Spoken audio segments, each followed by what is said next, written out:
Good morning, students. Our today's topic of chapter states of matter is ideal gas law.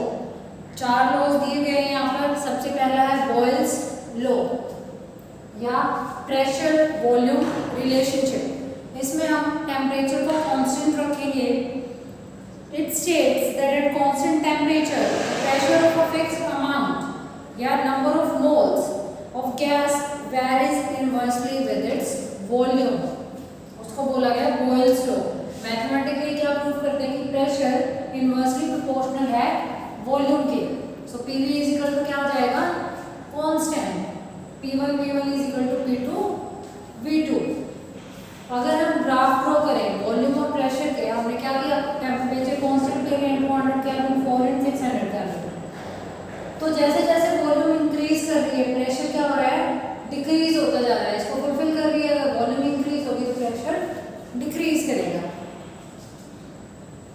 Second type of law is Charles law या हम कह सकते हैं temperature volume relationship. इसमें हम pressure को constant रखेंगे. इसमें कहा गया है it state that pressure remain constant volume of a fixed mass of gas is directly proportional to its absolute temperature. V is equal to T. Graph draw करते हैं. यहाँ पर वॉल्यूम लिया हमने, टेम्परेचर. टेम्परेचर इंक्रीज कर रहा है, volume increase कर रही है. ठीक है. सो P1 is less than P2 and less than P3 and less than P4. ये था चार्ल्स लॉ. इसमें हर एक लाइन है जो वॉल्यूम की वर्सेस टेम्परेचर ग्राफ की, इसको बोला जाता है आइसोबार. और जो हमने बॉयल्स लॉ में ड्रॉ किया था इस लाइंस को बोले जाते हैं आइसोथर्म्स. क्योंकि यहाँ पर टेम्परेचर कांस्टेंट है और इनको बोलेंगे हम isobars just because pressure is constant here.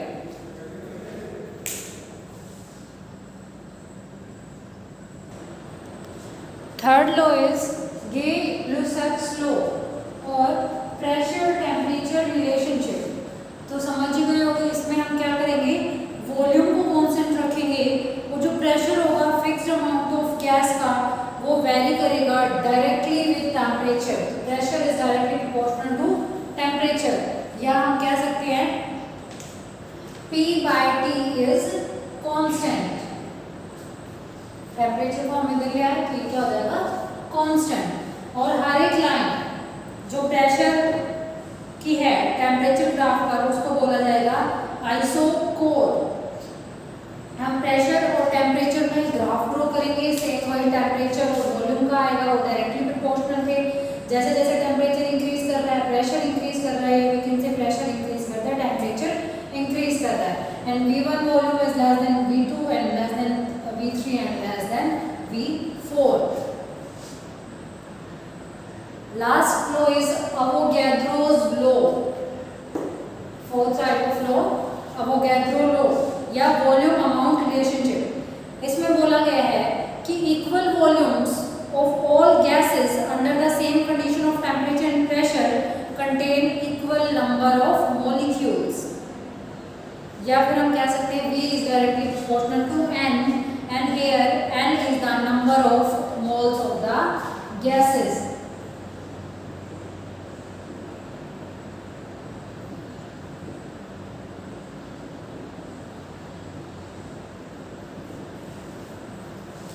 तो ये थे ideal gas laws. After studying all 4 laws हम उनको एक ही इक्वेशन में कंबाइन कर सकते हैं. जो भी चारों लॉज हमने पढ़े उनको एक सिंगल इक्वेशन में कंबाइन करेंगे, उसको बोलेंगे हम आइडियल गैस इक्वेशन. तो हम वन बाय वन देखते हैं. सबसे पहले बॉयल्स लॉ ने दिया था कि टेम्परेचर और नंबर ऑफ मोल्स कांस्टेंट थे, वॉल्यूम डिफर कर रही थी प्रेशर से इनडायरेक्टली प्रोपोर्शनल थी. तो ये था बॉयल्स लॉ. उसके बाद प्रेशर और नंबर ऑफ मोल्स कांस्टेंट, ये था चार्ल्स लॉ की वॉल्यूम डायरेक्टली प्रोपोर्शनल है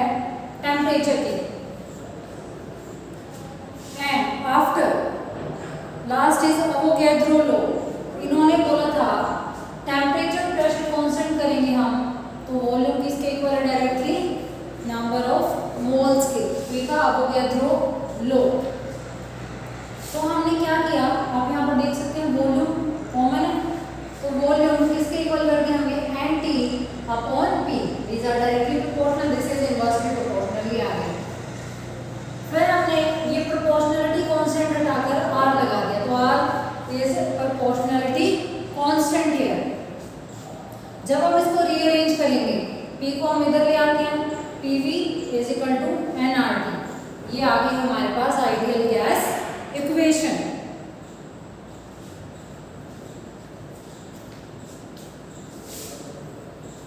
PV is equal to nRT. This is ideal gas equation. या हम R को इधर लाकर क्या कर सकते हैं, PV अपॉन NT, और R यहाँ पर R को बोला गया है गैस कांस्टेंट। ये सारी गैसेस के लिए सेम रहता है, इसलिए ये यूनिवर्सल गैस कांस्टेंट होता है। इसकी वैल्यू की बात करें तो होती है 8.314 जूल पर केल्विन पर मोल। यहाँ हम लिख सकते हैं 0.0821 लीटर एटमॉस्फेयर पर केल्विन पर मोल, या इसकी वैल्यू हो सकती है 2 केल्विन पर मोल।